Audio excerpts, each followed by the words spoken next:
Il ne doit pas être plus de 7 heures du matin lorsque nous quittons la maison. J'ai mis la chemise blanche et un des costumes. Rabat a également sorti son apparat des grands jours. Nous passons chez le barbier avant de regagner la demeure de Bab el-Oued. Rabat doit compléter sa tenue. Il accroche 2 médailles à sa veste en prenant soin de bien les mettre en évidence. Il enfile un burnous et se contemple longuement devant le miroir. Je le suis ensuite dans la cuisine où il me demande de prendre un cajot de dattes. Nous sommes enfin prêts à partir. Pas tout à fait en réalité. Il retourne à sa chambre et en revient avec une lettre qu'il glisse dans sa poche. À 8 heures, nous nous dirigeons vers un garage proche. Rabat y a sans doute donné rendez-vous à un taxi. Mon oncle affiche triomphalement son air du premier personnage de la planète. Je le sens malgré tout fébrile. Le garagiste lui donne des clés et Rabat, aussi sûr de lui qu'un chauffeur de taxi, entre dans la voiture. Ça, c'est la dernière. Depuis quand possède-t-il une voiture? Et puis, c'est le plus important. Depuis quand sait-il conduire? Dans le véhicule, il vérifie à plusieurs reprises la présence de la lettre dans sa poche et la bonne tenue des médailles. Cette visite auprès du chef des chrétiens ne m'étonne pas outre mesure, même si je n'en vois pas du tout la finalité. Les relations de Rabat sont souvent si déconcertantes. Le désir insatiable de vouloir se hisser au rang des grands de ce monde le conduit à fréquenter beaucoup de gens. Cela dit, je n'ai aucune idée de ce qui nous attend chez le chef des chrétiens. Le monde des chrétiens m'est tout à fait inconnu. Je n'ai aucune connaissance de la façon dont ils témoignent leur foi. Je ne parviens pas même à concevoir les rites religieux. Tout juste ai-je en mémoire la construction particulière de leur lieu de culte. Autant dire que j'ignore tout de leur religion. Quoique j'estime une hérésie que de vouloir mettre un intermédiaire entre le Créateur et nous, hormis bien entendu le prophète, j'accepte volontiers qu'il puisse régner dans leur communauté un grand chef. Je redoute un peu toutefois d'avoir à rencontrer un homme semblable à certains colons de la ville. Je n'apprécierais pas en vérité de me retrouver ravalé aussi bas qu'un âne tirant une charrette chargée de fumier. Je suis brutalement interrompu dans ma réflexion lorsque Rabat fait démarrer la voiture. Je ne connais pas les qualités requises pour conduire une voiture, mais l'unique fois où je suis monté dans un taxi, je ne me souviens pas d'avoir eu peur. Il me semble bien que le chauffeur avait une méthode plus calme de conduire son véhicule. Il n'est pas dans mon intention d'être mauvaise langue, pourtant, à en juger par la peur envahissante qui me conseille de m'agripper, où je le peux, je crois que Rabat ne conduit pas très bien. Ses gestes imprévus et saccadés me font redouter la collusion à chaque instant. Nous évitons de peu le télescopage avec des ânes et leur attelage, avec des gens qui circulent paisiblement dans la rue, avec nombre de poteaux qui, selon Rabat, n'ont rien à faire là, avec des petits étalages de vendeurs de légumes, avec la devanture d'un commerce de tissus, et tout cela avant même d'être sorti du quartier. Mais Dieu veille sur nous, et il ne nous arrive rien de fâcheux. Rabat arrête la voiture, et je manque le remercier d'interrompre le supplice. Je cherche déjà comment éviter le voyage autour de lui, avec lui. 200 mètres plus loin, fier probablement d'avoir épargné la vie de quelques innocents, Rabat me désigne la demeure du chef des chrétiens. « Pourquoi ne t'es-tu pas arrêté devant sa maison ?» lui dis-je. « Tu veux sans doute que toute la ville sache que j'ai rencontré le chef des chrétiens ?» ?»« Bien sûr que non, mon oncle. » Sur ce, Rabat s'installe confortablement sur son siège et attend. « Pourquoi ne nous rendons-nous pas directement chez lui, mon oncle ?» osai-je demander. « Apprends, mon fils, qu'un chrétien fait tout le contraire d'un musulman. Il a un caractère méfiant. Le chrétien se garde de ce qui est différent de lui. Il fréquente seulement les gens appartenant à sa confession. Les autres sont en quantité négligeable. Ils ne méritent pas son attention. Ainsi, pour le chrétien, tous les musulmans s'appellent Mohamed. Et pour nous distinguer, il nous attribue à chacun un chiffre. Le chrétien ne fait pas la différence entre l'arabe et les chiffres. Quand un chrétien parle de nous, il se dit « cet arabe me rapporte tant, je le garde, mais il devra me rapporter plus à l'avenir. Celui-là me coûte tant, il devra donc faire ses bagages. » Il cherche en permanence le profit et oublie toutes les qualités humaines que Dieu, dans sa miséricorde, a données à chaque homme. Le chrétien vit comme il travaille, alors que chez nous, c'est le contraire. Tu comprends ce que je te dis? Oui, mon oncle. Tout à l'heure, par exemple, nous rencontrerons leur chef. En réalité, il recevra pendant 20 minutes le numéro 4 ou 5 du 15e jour du 10e mois.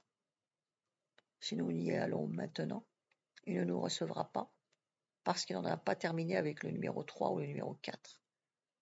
S'il s'attarde trop longtemps avec un client, son employé, qui est chargé de le surveiller, viendra le rappeler à l'ordre et lui dire que c'est au tour du suivant. En recevant uniquement 2 personnes ce matin au lieu du nombre prévu, il mangerait tout son bénéfice. Dis-moi, mon oncle, tu vas le rencontrer pour lui apporter de l'argent? Tu perds la tête ou quoi? Tu me crois capable de donner de l'argent au chef des chrétiens? Écoute attentivement quand je te parle. C'est entendu, mon oncle. Je disais donc qu'il est comme le médecin. S'il veut gagner de l'argent, il est obligé de recevoir le plus grand nombre de clients. Le chef des chrétiens sait que tous les gens qui viennent le voir ne lui donnent pas tous de l'argent, mais il possède la qualité réservée aux hommes supérieurs. Il sait transformer la parole en argent.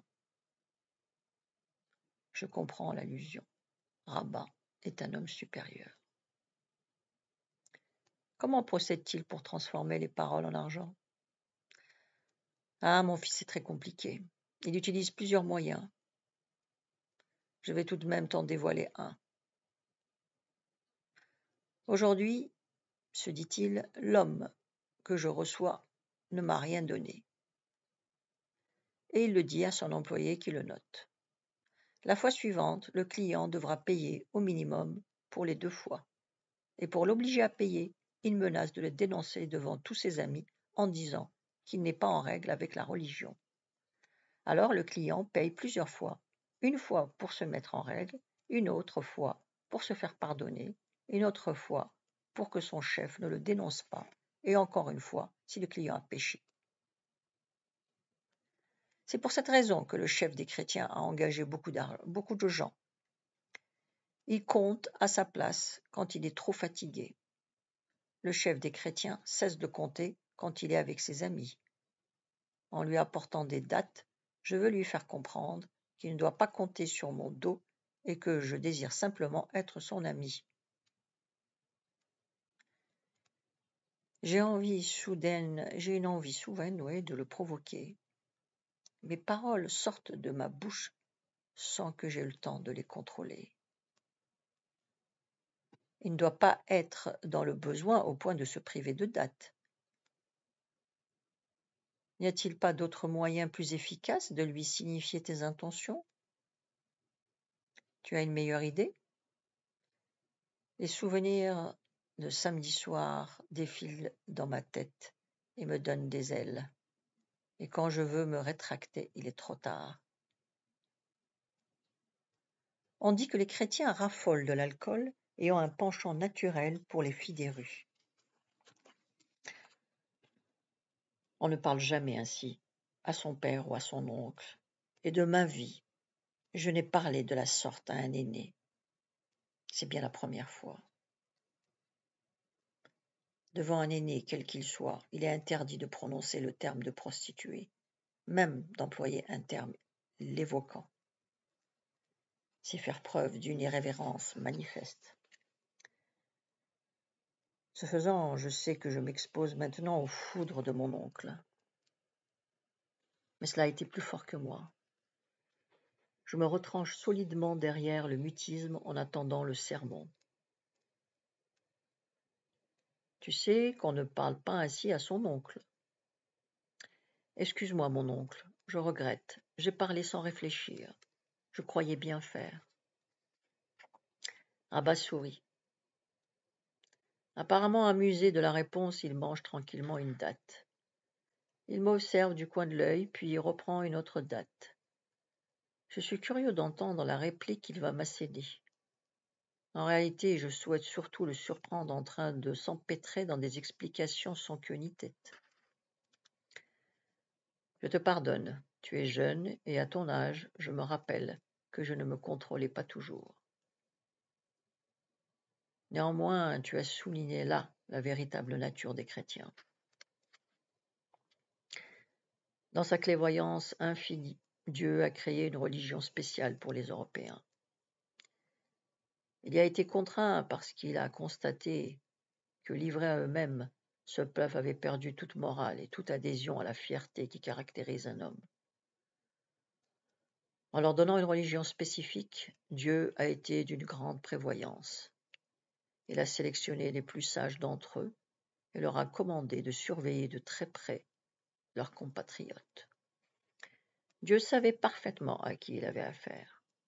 Si, comme nous, il leur avait seulement révélé la parole divine, les chrétiens n'auraient jamais abandonné leurs coutumes païennes. Dieu n'en est donc pas resté là avec eux. Il a imposé à ses élus des règles strictes d'abstinence.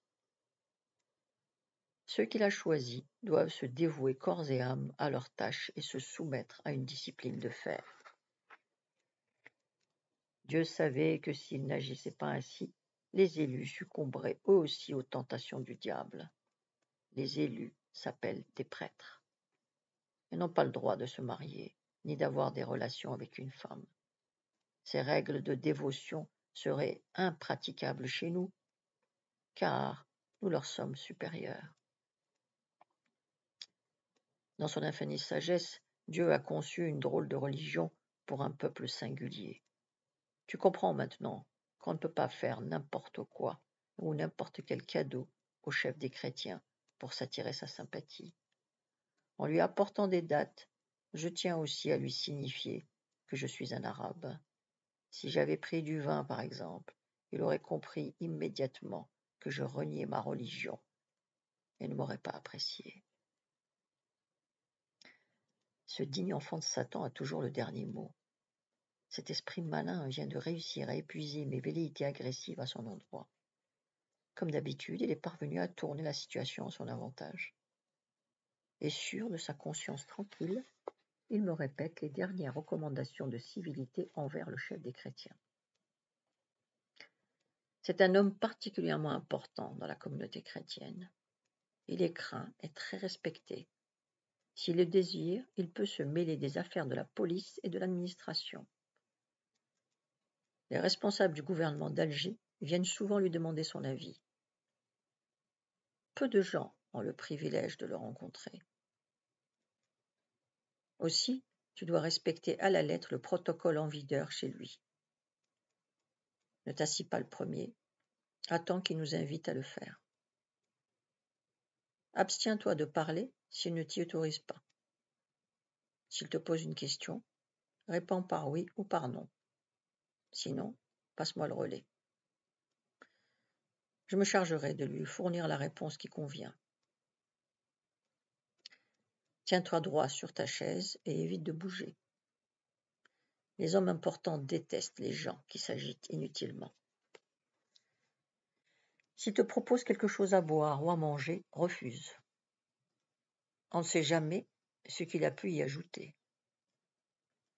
Si tu es embarrassé, regarde de quelle manière je procède et fais la même chose. La suite demain à la même heure. Vous pouvez vous abonner.